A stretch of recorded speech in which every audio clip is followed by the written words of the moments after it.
अस्सलाम वालेकुम dear students, मैं मोहम्मद कैस अली खान हूँ और आप यूट्यूब चैनल देख रहे हैं जिसके ऊपर मैं वीडियोस अपलोड करता हूँ मैट्रिक और इंटरमीडिएट के डिफरेंट सब्जेक्ट्स के। डियर स्टूडेंट्स, हमने फर्स्ट ईयर की केमिस्ट्री का second chapter atomic structure complete कर लिया है। इस लेक्चर के अंदर हमने इसकी एक्सरसाइज स्टार्ट करनी है। यहाँ पे हमारे पास हमारे चैप्टर नंबर 2 की एक्सरसाइज के MCQs हैं। MCQs सॉल्व करेंगे हम यहाँ पे, और इसके बाद हमारा जो अगला लेक्चर होगा उसके अंदर इंशाल्लाह हमारे पास जो इसके बाद शार्ट क्वेश्चंस हैं इनको फिर हम वहाँ पे सॉल्व करेंगे। तो MCQs हम स्टार्ट करते हैं। यहाँ पे हमारे पास हमारा पहला क्वेश्चन है। अब देखें, जो MCQs वाला क्वेश्चन है इसको कहते हैं मल्टीपल चॉइस क्वेश्चंस, और ये हमारे पास यहाँ पे क्वेश्चन 1 है। 4 choices are given for each question. हर सवाल के लिए 4 चॉइसेस गिवन है, आपको 4 ऑप्शन गिवन है। सिलेक्ट द करेक्ट चॉइस, आपने अब दुरुस्त जवाब का इंतखाब करना है। पहला हमारे पास क्वेश्चन है, the quantum number m of A free gaseous atom. एक जो आपके पास फ्री गैशियस एटम होता है उसका जो क्वांटम नंबर m है, जो m क्वांटम नंबर है इसको हम कहते हैं magnetic quantum number. Is associated with, अब ये जो मैग्नेटिक क्वांटम नंबर है ये किस चीज़ के साथ एसोसिएटेड होता है? इसका जो जवाब है वो सी ऑप्शन है, the spatial orientation of the orbital. अब जो हमारे पास ऑर्बिटल्स होते हैं वो स्पेस के अंदर किस तरह से ओरिएंटेड हैं, यानी कि उनकी ओरिएंटेशन स्पेस के अंदर क्या है, ये हमें बताता है हमारा मैग्नेटिक क्वांटम नंबर। ठीक है, तो इसका जवाब है C option, the spatial orientation of the orbital. ये जो स्पेशल यहाँ पे लिखा हुआ है इसका मतलब है स्पेस के अंदर। ठीक है, स्पेस से मुतल्लिक होता है, खला से मुतल्लिक, कि खला के अंदर या फिर स्पेस के अंदर जो ओरिएंटेशन है किसी भी ऑर्बिटल की वो क्या है, वो हमें पता चलती है मैग्नेटिक क्वांटम नंबर m से। ठीक है, m का मतलब है मैग्नेटिक क्वांटम नंबर। ये जितने भी क्वांटम नंबर्स हैं इन तमाम क्वांटम नंबर्स को हम इन डिटेल अपने जो लेक्चर्स हैं इस चैप्टर के ऊपर उनके अंदर डिस्कस कर चुके हैं। बल्कि एक ही लेक्चर है जिसके अंदर ये सारे क्वांटम नंबर्स मैंने बहुत डिटेल से डिस्कस किए हैं, आप उसको देख सकते हैं। अच्छा, उसके बाद नेक्स्ट हमारे पास हमारा क्वेश्चन नंबर 2 है। यहाँ पे हमारे पास है, when 3D subshell is completely field. जब हमारे पास 3D सबशेल मुकम्मल तौर पे फिल हो जाता है, the next entering electron goes into, तो उसके बाद जो आने वाला इलेक्ट्रॉन है वो किस सबशेल के अंदर जाता है? ठीक है, पहले देखिए हमारे पास हमारा सबशेल 3D है, ये कम्प्लीटली फिल हो गया है। इसके बाद वो कह रहे हैं कि जो इलेक्ट्रॉन है वो किस सबशेल के अंदर जाता है। ठीक है, हम ये चैप्टर के अंदर ये चीज़ पढ़ चुके हैं इन डिटेल, जहाँ पे हमने ऑफ बाउ प्रिंसिपल देखा था कि 3D सबशेल जो है इसके बाद किस सबशेल में इलेक्ट्रॉन जाता है। तो हम वापस वहीं पे चलते हैं। अब यहाँ पे हमारे ये जो MCQs हैं और जो शॉर्ट क्वेश्चंस हैं, यहाँ पे कुछ ऐसे अगर पॉइंट्स आ गए जहाँ पे हमें चैप्टर के अंदर किसी जगह पे रेफ़र करना पड़ा तो हम वहाँ पे जाएंगे और वहाँ पे उसको देख लेंगे हम।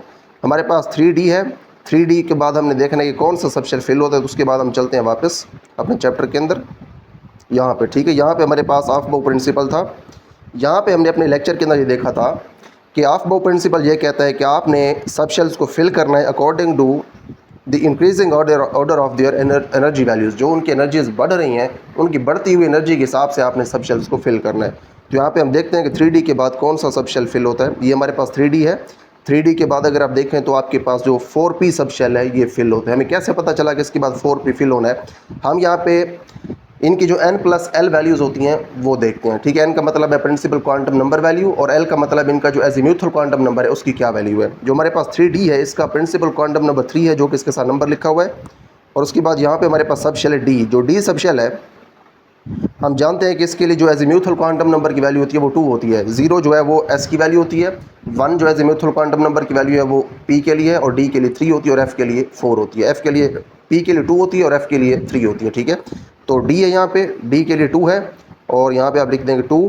ठीक है, इसको रिपीट कर लेते हैं। जो एजीम्यूथल क्वांटम नंबर की वैल्यूज़ हैं वो इस तरह से होती हैं, 0 होती है S के लिए, 1 होती है P के लिए, 2 होती है D के लिए, और जो 3 है ये होती है F के लिए। ठीक है, इस तरह से एजीम्यूथल क्वांटम नंबर की वैल्यूज़ होती हैं। यहाँ पे हमारे पास देखिए D है ना, 3 के साथ D है, तो D के लिए यहाँ पे देखें कौन सी वैल्यू है, 2 है। तो 3 इसका प्रिंसिपल क्वांटम नंबर और 2 इसका एजीम्यूथल क्वांटम नंबर, तो टोटल कितना हो गया, 5 हो गया। इसका मतलब है जो 3D है इसके लिए n+l की वैल्यू है 5, और उसके बाद जो 4p इसके लिए अगर आप कैलकुलेट करें तो यहाँ पे देखें प्रिंसिपल क्वांटम नंबर 4 है। ठीक है, उसके बाद P हमारे पास है, तो P का एजीम्यूथल क्वांटम नंबर देखें क्या होता है, 0 होता है इसका, और P के लिए होता है 1। अच्छा देखें, ये जो एजीम्यूथल क्वांटम नंबर और प्रिंसिपल क्वांटम नंबर की हम बात कर रहे हैं ये असल में इन सबशेल्स या फिर ऑर्बिटल्स के लिए नहीं होते, ये होते हैं इनके अंदर जो इलेक्ट्रॉन्स होते हैं उनके लिए। बेसिकली जो चारों हमने क्वांटम नंबर्स पढ़े थे, principal quantum number, azimuthal quantum number, उसके बाद मैग्नेटिक क्वांटम नंबर और स्पिन क्वांटम नंबर, ये चारों क्वांटम नंबर्स इलेक्ट्रॉन्स के क्वांटम नंबर्स हैं। ठीक है, तो यहाँ पे जो हम कह रहे हैं कि 4p का प्रिंसिपल क्वांटम नंबर 4 है, तो इसका मतलब इसके अंदर जो इलेक्ट्रॉन्स हैं उनका प्रिंसिपल क्वांटम नंबर 4 है। उसके बाद जो p है इसके अंदर जो इलेक्ट्रॉन्स होते हैं इनका जो एजीम्यूथल क्वांटम नंबर है वो 1 होता है। ठीक है, यहाँ पे देखिए हमारे पास 1 आ गया तो आ गया 1, तो 4 + 1 कितना हो गया 5। अब देखिए दोनों की जो n+l वैल्यूज़ हैं वो दोनों की आ गई 5, दोनों की n+l वैल्यूज़ हैं बराबर। जब दोनों की n+l वैल्यूज़ बराबर हों तो उसके बाद हमारे पास ये रूल होता है field because of its low n value. ठीक है, इसके ऊपर ये लिखा हुआ है कि जिसकी n वैल्यू कम होती है उसको आप पहले फिल कर देते हैं। यहाँ पे देखें n+l दोनों का बराबर था, लेकिन n किसका कम है, वो इसका कम है, 3d का कम है, इसलिए आपने इसको पहले फिल किया। और जो 4 है इसका जो n है ये है ज़्यादा, तो इसलिए आपने इसको 3d के फ़ौरन बाद फिल किया। और उसके बाद आगे जो आपके पास 5s है और ये आगे वाले जो हैं इनकी जो वैल्यूज़ हैं ये 3d से ज़्यादा हैं, और इनसे पहले जो एनर्जी वैल्यू आपको मिलती है वो 4p की मिलती है, इसलिए 4p को आप 3d के बाद एग्जैक्टली इसके बाद आप फिल करते हैं। तो यहाँ से हमें ये पता चला कि 3d के बाद जो 4p है इसने फिल होना है। ठीक है, यहाँ पर अगर आप देखें, यहाँ पर मिसाल दी, for example both 4p and 3d sub shells have n+l value equal to 5।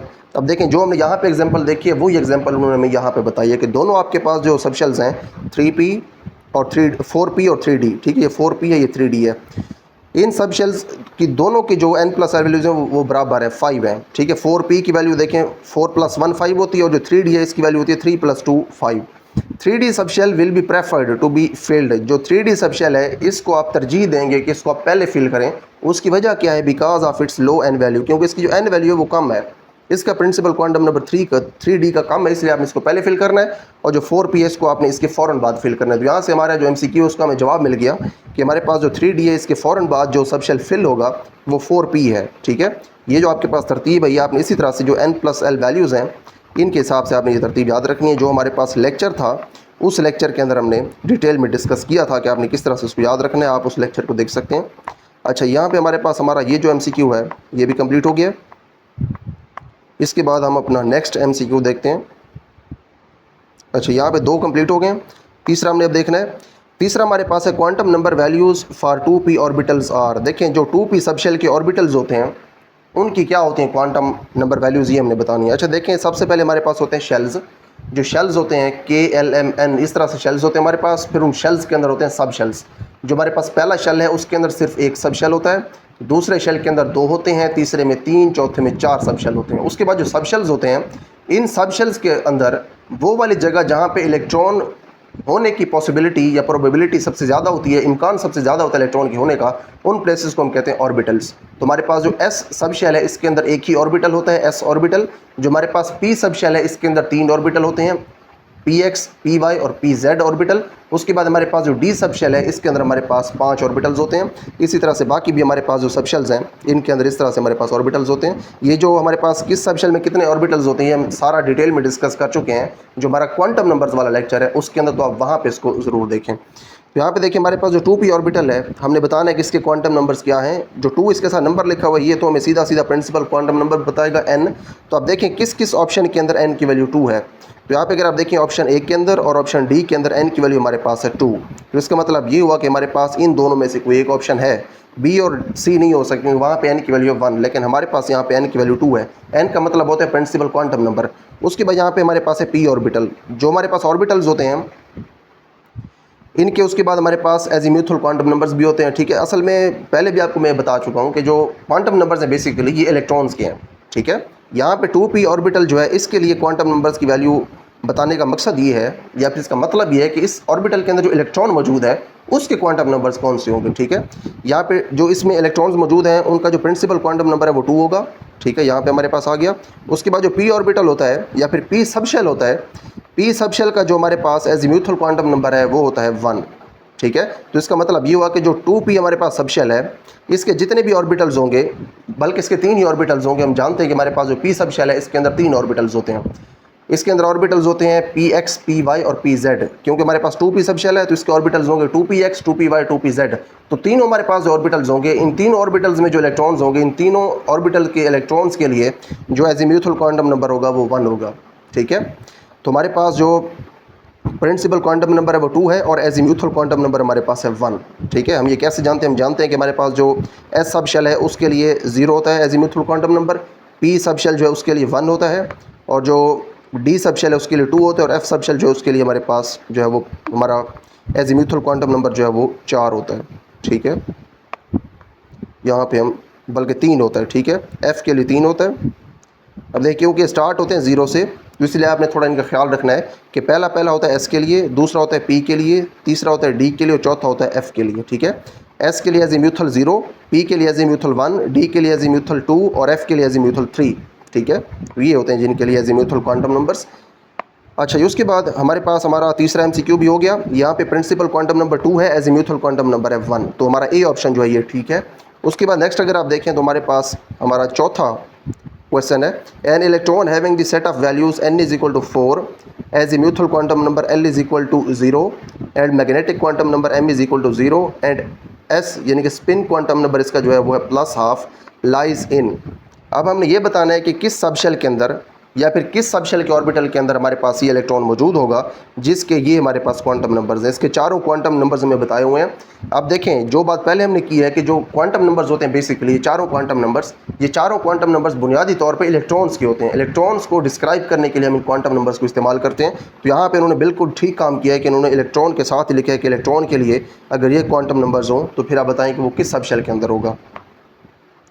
देखें, जो प्रिंसिपल क्वांटम नंबर है वो 4 है, तो यहाँ से हमारा जो काम है वो आधा हो गया। 4 ऑप्शन है ना, 4 में से अब 2 हमारे पास शॉर्ट लिस्ट हो गए। कैसे शॉर्ट लिस्ट हो गए? जो n होता है ये होता है प्रिंसिपल क्वांटम नंबर, उन्होंने मैं बता दिया 4 है। तो हम देखते हैं कि किस किस के साथ 4 लगा हुआ है। यहाँ पे अगर आप देखें तो 4s के साथ 4 लगा हुआ है, 4p के साथ 4 लगा हुआ है। इसका मतलब ये कि इन दोनों में से कोई एक हमारे पास हमारा ऑप्शन है।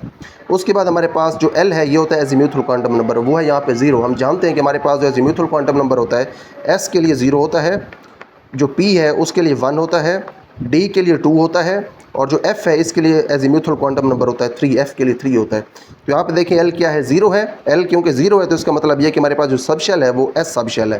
ठीक है, या फिर जो ऑर्बिटल है वो s सबशेल का ऑर्बिटल है या फिर s ऑर्बिटल है।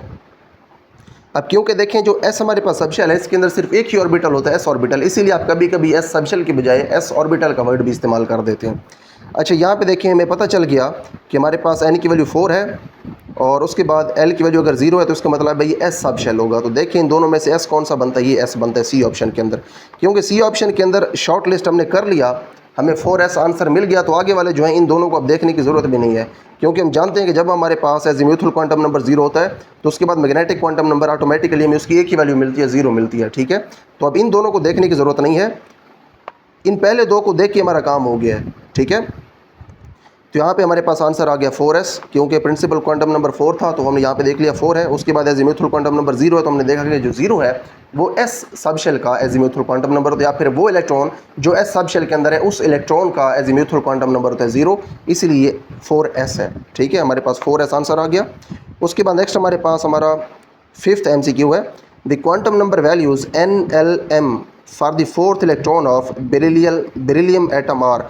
देखें, जो आपके पास बेरिलियम एटम है इसका जो चौथा इलेक्ट्रॉन है उसके लिए वो कह रहे हैं कि आप बताएं कि तीनों आपके पास जो क्वांटम नंबर वैल्यूज़ हैं वो बताएं। अब देखें यहाँ पे वो बिल्कुल ठीक काम कर रहे हैं कि जो इलेक्ट्रॉन है उसके लिए ही वो क्वांटम नंबर की वैल्यूज़ पूछ रहे हैं। जैसे कि पहले हमने ये बात की है कि जो क्वांटम नंबर की वैल्यूज़ हैं ये बेसिकली इलेक्ट्रॉन्स के बारे में हैं। जो इलेक्ट्रॉन्स हैं इनके बारे में हमें इंफॉर्मेशन मिलती है क्वांटम नंबर की वैल्यू से।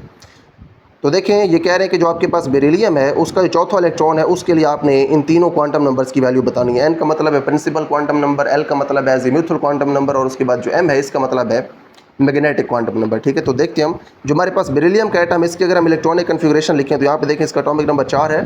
तो इसका मतलब ये होगा कि इसके अंदर जो इलेक्ट्रॉन्स हैं वो भी 4 हों, क्योंकि जो प्रोटॉन्स होते हैं उतने ही इलेक्ट्रॉन्स होते हैं। 4 अगर इसके अंदर इलेक्ट्रॉन्स हैं तो उनको हम इस तरह से अरेंज कर सकते हैं 1s2 और उसके बाद 2s2। अगर आप देखें तो आपके पास जो चौथा इसका इलेक्ट्रॉन है वो यहाँ पे मौजूद है, इन 2 में से एक उसका चौथा इलेक्ट्रॉन है। तो जो देखें इसका चौथा इलेक्ट्रॉन है वो है 2s सबशेल के अंदर। जो 2s सबशेल है इसके लिए प्रिंसिपल क्वांटम नंबर हमारे पास है 2। तो अब देखें कहाँ कहाँ पे आपको प्रिंसिपल क्वांटम नंबर की वैल्यू 2 मिली है, एक बी ऑप्शन के अंदर है, एक सी ऑप्शन के अंदर है। इसका मतलब ये कि इन दोनों में से कोई एक ऑप्शन बनता है। उसके बाद अगर आप देखें सबशेल कौन सा है, एस है। हम जानते हैं कि जो एस सबशेल है इसके अंदर अगर कोई इलेक्ट्रॉन हो तो उसका एजीम्यूथल क्वांटम नंबर 0 होता है। ठीक है, तो देखें कहाँ पे एजीम्यूथल 0 है, वो यहाँ पे 0 है, यहाँ पे 1 है, तो हमें ये ऑप्शन नहीं चाहिए, हमें ये चाहिए। तो देखें उसके बाद हमारे पास जो एजीम्यूथल क्वांटम नंबर है वो आ गया 0। तो हम जानते हैं जो हमारे पास एजीम्यूथल क्वांटम नंबर जब 0 होता है तो मैग्नेटिक क्वांटम नंबर की भी सिर्फ एक ही वैल्यू होती है 0। तो हमारे पास यही जो ऑप्शन बी है यही करेक्ट है। ठीक है जी। अब यहाँ पे देखें इसी तरतीब के अंदर हमने बताना था, पहले हमने बताना था n, इसका n क्या होगा 2 होगा, ठीक है, क्योंकि ये दूसरे शेल में है तो n की वैल्यू 2 है। प्रिंसिपल क्वांटम नंबर इसका 2 है। उसके बाद एजीम्यूथल क्वांटम नंबर इसका 0 है क्योंकि s सब शेल है। और उसके बाद मैग्नेटिक क्वांटम नंबर भी इसका 0 है क्योंकि इसका एजीम्यूथल क्वांटम नंबर है 0। तो जब 0 एजीम्यूथल क्वांटम नंबर हो उसके बाद जो मैग्नेटिक क्वांटम नंबर होता है वो ऑटोमेटिकली 0 होता है। तो हमारे पास जो बी ऑप्शन है ये ठीक है। उसके बाद नेक्स्ट है हमारे पास हमारा पार्ट 6, इसको देखते हैं। यहाँ पे हमारे पास है the correct order of first ionisation energies is. यहाँ पे हमारे पास ये पूछ रहे हैं कि जो फर्स्ट आयोनाइजेशन एनर्जीज़ हैं, यानी कि पहले इलेक्ट्रॉन को रिमूव करने के लिए जो एनर्जी चाहिए उसका दुरुस्त ऑर्डर या फिर उसकी दुरुस्त तरतीब है वो हमने अब बतानी है, ठीक है। दुरुस्त तरतीब का क्या मतलब है, यहाँ पे अगर आप देखें तो ये साइन इस्तेमाल हुआ है ग्रेटर देन वाला, यानी कि जो फ्लोरीन है इसकी एनर्जी ज़्यादा है, उसके बाद हीलियम की, उसके बाद मैग्नीशियम की, उसके बाद नाइट्रोजन की, उसके बाद ऑक्सीजन की। तो हमने बताने कि इनमें से ठीक तरतीब कौन सी है। तो हमारे पास जो ठीक तरतीब है वो ये है बी ऑप्शन के अंदर, ठीक है, क्योंकि हमारे पास जो हीलियम है ये एक नोबल गैस है तो इसमें से पहला इलेक्ट्रॉन निकालना सबसे ज़्यादा मुश्किल है। उसके बाद जो मैग्नीशियम है ये क्योंकि एक मेटल है, हम जानते हैं अल्कलाइन अर्थ मेटल है, दूसरे ग्रुप के अंदर है। हीलियम का साइज़ सबसे छोटा है, इसमें से इलेक्ट्रॉन निकालना सबसे मुश्किल है। मैग्नीशियम का साइज़ सबसे बड़ा है तो इसमें से इलेक्ट्रॉन निकालना सबसे आसान है। तो हमने इसीलिए हीलियम को पहले रखा और उसके बाद हमने मैग्नीशियम को एंड के ऊपर रखा। लेकिन ये चीज़ आप नोट करें कि आपके पास जो हीलियम है ये शुरू में है, मैग्नीशियम एंड के ऊपर है, लेकिन इधर भी ऑप्शन सी के अंदर भी हीलियम शुरू में है और मैग्नीशियम एंड के ऊपर है। तो हमने इसको ठीक क्यों नहीं कहा, हमने इसको ठीक क्यों कहा है बी ऑप्शन को। तो इसके लिए हम चलते हैं अपने पीरियोडिक टेबल के ऊपर और वहाँ से आपको मैं समझाता हूँ कि हमने बी ऑप्शन को क्यों सेलेक्ट किया है। बी ऑप्शन को हमने सेलेक्ट इसलिए किया है कि क्योंकि जो नाइट्रोजन है इसकी और ऑक्सीजन की जो फर्स्ट आयोनाइजेशन एनर्जीज हैं इनके अंदर थोड़ी सी, इनका जो ट्रेंड है उसमें थोड़ी सी एक्सेप्शन होगी, तब्दील होगी, वो हम यहाँ पे देखते हैं। यहाँ पे देखिए आपके पास जो हीलियम है सबसे ऊपर है, इसका साइज़ सबसे छोटा है और ये वैसे भी नोबल गैस है तो इसमें से इलेक्ट्रॉन्स को निकालना सबसे मुश्किल है। तो फर्स्ट आयोनाइजेशन एनर्जी जो है वो हीलियम की सबसे ज़्यादा है। उसके बाद हमारे पास ये 3 है, ठीक है, नाइट्रोजन, ऑक्सीजन और फ्लोरीन, और यहाँ पे हमारे पास है मैग्नीशियम। मैग्नीशियम देखें सबसे क्योंकि नीचे है, ऊपर आपके पास हीलियम, उसके बाद ये तीनों और उसके बाद तीसरे पीरियड के अंदर आपके पास है मैग्नीशियम, यानी कि इसके अंदर 3 शेल होंगे, इसका साइज़ सबसे बड़ा होगा तो इसमें से इलेक्ट्रॉन निकालना सबसे आसान है। तो इसलिए जो मैग्नीशियम है इसकी फर्स्ट आयोनाइजेशन एनर्जी सबसे कम होगी। उसके बाद रह गए 3 अब देखते हैं। अब देखिए हम जानते हैं कि जैसे जैसे हम राइट के ऊपर मूव करते हैं तो जो साइज़ होता है एटम्स का वो कम होता जाता है। तो इसका मतलब ये होगा कि जो फ्लोरीन है इसका साइज़ सबसे कम होगा तो इसमें से इलेक्ट्रॉन निकालना सबसे मुश्किल है। तो इसका मतलब ये होगा कि हीलियम के बाद आएगा फ्लोरीन। उसके बाद अगर हम यही ट्रेंड देखें तो फ्लोरीन के बाद तो ऑक्सीजन होना चाहिए था, फ्लोरीन के बाद जो मुश्किल है इलेक्ट्रॉन निकालना ऑक्सीजन में से होना चाहिए था, नाइट्रोजन में से इलेक्ट्रॉन निकालना सबसे आसान होना चाहिए था। लेकिन यहाँ पे मसला ये है कि आपके पास जो नाइट्रोजन है इसके अंदर half filled P subshell है। अगर आप यहाँ पे नोट करें तो आपके पास जो नाइट्रोजन है इसके अंदर 2s2 है वैलेंस शेल के अंदर और 2p3 है, यानी कि इसका जो पी सब शेल है वैलेंस शेल के अंदर उसके अंदर 3 इलेक्ट्रॉन्स मौजूद हैं। पी सब शेल है हाफ फील्ड। हम जानते हैं कि पी सब शेल जब हाफ फील्ड होता है तो वो ज़्यादा स्टेबल होता है और इसका जो पी सब शेल है वो पार्शली फील्ड है ऑक्सीजन के, इसमें 4 इलेक्ट्रॉन्स हैं, हाफ फील्ड नहीं है। तो क्योंकि नाइट्रोजन जो है इसका पी सब शेल ज़्यादा स्टेबल है, इसमें से इलेक्ट्रॉन निकालना ज़्यादा मुश्किल है, तो इसीलिए जो नाइट्रोजन है इसकी फर्स्ट आयोनाइजेशन एनर्जी ऑक्सीजन की निस्बत होगी ज़्यादा। तो नाइट्रोजन पहले आएगा और उसके बाद जो ऑक्सीजन है ये बाद में आएगा। वैसे अगर हम यही आम तरतीब देखते तो ऑक्सीजन पहले आता, ठीक है, कि ऑक्सीजन से इलेक्ट्रॉन निकालना मुश्किल होता, लेकिन क्योंकि नाइट्रोजन में half filled P subshell है इसीलिए इसमें से इलेक्ट्रॉन निकालना ज़्यादा मुश्किल है। तो नाइट्रोजन पहले आ गया, उसके बाद आपके पास आएगा ऑक्सीजन, ये सारे आ गए यहाँ पे, और उसके बाद आपके पास मैग्नीशियम बच गए तो एंड के ऊपर आ जाएगा मैग्नीशियम, ठीक है। तो हमारे पास तरतीब आ गई है, सबसे पहले हीलियम, उसके बाद फ्लोरीन, उसके बाद नाइट्रोजन, उसके बाद ऑक्सीजन और एंड के ऊपर है मैग्नीशियम। तो ये आपके पास जो तरतीब है ये तरतीब मैं यहीं पे रहने देता हूँ और इसको हम वहाँ पे देखते हैं MCQs के अंदर कि किस ऑप्शन के अंदर ये तरतीब मौजूद है, ठीक है। यहाँ पे अगर आप देखें तो आपके पास ये जो तरतीब है ये ऑप्शन बी के अंदर है, ठीक है। सबसे पहले हीलियम है, बिल्कुल हीलियम है ऑप्शन बी में, उसके बाद फ्लोरीन है, इधर भी फ्लोरीन है, बिल्कुल ठीक है। उसके बाद यहाँ पे आपके पास है नाइट्रोजन, इधर भी नाइट्रोजन है, उसके बाद यहाँ पे ऑक्सीजन है, इधर भी ऑक्सीजन है, उसके बाद है मैग्नीशियम, तो यहाँ पे भी मैग्नीशियम है, ठीक है जी। तो ये वजह है कि हमारे पास जो ऑप्शन बी है ये क्यों ठीक है। उसके बाद है हमारे पास हमारा क्वेश्चन 7, इसको देखते हैं। A P orbital has a characteristic shape with how many lobes. आपके पास जो पी ऑर्बिटल है इसका कैरेक्टरिस्टिक शेप होता है, इसका मखसूस शेप होता है, कितने लोब्स होते हैं इसके अंदर, ठीक है, कितने लोब्स वाला इसका मखसूस शेप होता है, तो इसके अंदर 2 लोब्स होते हैं, ठीक है। इस तरह से होते हैं ना आपके पास पी ऑर्बिटल, एक इसका ये लोब होता है, एक इसका ये लोब होता है, 2 इसके लोब्स होते हैं। तो इसका जो ऑप्शन बी है वो ठीक है कि आपके पास जो पी ऑर्बिटल है इसके 2 लोब्स होते हैं, या फिर इसका कैरेक्टरिस्टिक शेप ऐसा होता है जिसके अंदर 2 लोब्स होते हैं। उसके बाद हमारे पास हमारा 8th क्वेश्चन है, the 3p orbitals in a given energy level are oriented, एक जो गिवन आपके पास एनर्जी लेवल होता है या एक जो आपके पास शेल होता है उसके अंदर जो p ऑर्बिटल्स होते हैं वो किस तरह से ओरिएंटेड होते हैं, ठीक है। The 3 p orbitals in a given energy level are oriented, किस तरह से ओरिएंटेड होते हैं हम जानते हैं। एक आपके पास होता है एक्स एक्सिस इस तरह से, एक होता है आपके पास इस तरह से वाई एक्सिस, और एक होता है आपके पास इस तरह से जी एक्सिस। अब ये तीनों जो आपके पास एक्सिस हैं, एक्स एक्सिस, वाई एक्सिस और जी एक्सिस, बल्कि जी यहाँ पे होगा, ठीक है। ये तीनों जो एक्सिस हैं ये तीनों एक दूसरे के ऊपर है परपेंडिकुलर। इसका मतलब ये कि तीनों एक दूसरे के साथ 90 डिग्री का एंगल बना रहे हैं। ये वाई और एक्स आपस में 90 का एंगल बनाते हैं, एक्स और जी आपस में 90 का एंगल बनाते हैं। देखें ये जो एक्स और वाई हैं इनको देख के तो हमें समझ आ रहा है कि इनके दरमियान 90 का एंगल होगा, लेकिन जो जी है इसको देख के आपको समझ नहीं आ रहा होगा क्या इसका इन तीनों के साथ 90 का एंगल होगा या नहीं।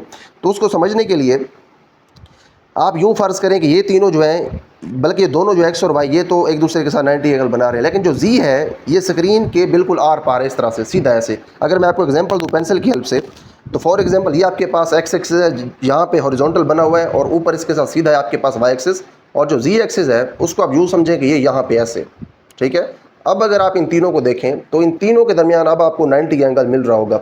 इन तीनों में से कोई भी आप दो ले लें, आप ये ले लें और ये ले लें तो इनके दरमियान 90 का एंगल है, आप ये ले लें और ये वाला ले लें तो इनके दरमियान 90 का एंगल है। इन तीनों में से आप कोई भी दो ले लें तो इनके दरमियान आपको 90 का एंगल मिलेगा। इसीलिए आप कह सकते हैं कि ये तीनों जो है ये म्यूचुअली परपेंडिकुलर हैं।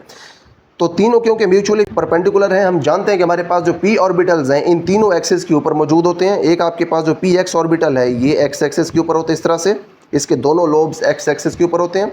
उसके बाद जो p z ऑर्बिटल होता है वो z एक्सिस के ऊपर होता है, उसके दोनों लोब्स होते हैं z एक्सिस के ऊपर।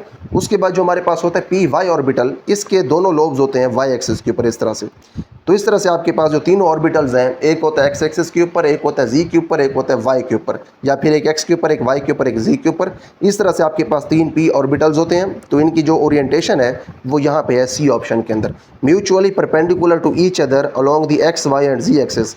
x y और z एक्सिस के ऊपर होते हैं ये, और एक दूसरे के साथ ये म्यूचुअली परपेंडिकुलर होते हैं। म्यूचुअली परपेंडिकुलर का मतलब ये है कि तीनों में से आप कोई भी दो ले लें तो ये आपस में 90 एंगल के ऊपर होंगे, 90 का ज़ाविया बनाएंगे एक दूसरे के साथ। बल्कि आप एक ले लें तो बाकी दोनों के साथ 90 डिग्री एंगल बनाएंगे, इसलिए आप ये कह रहे हैं कि ये म्यूचुअली परपेंडिकुलर है।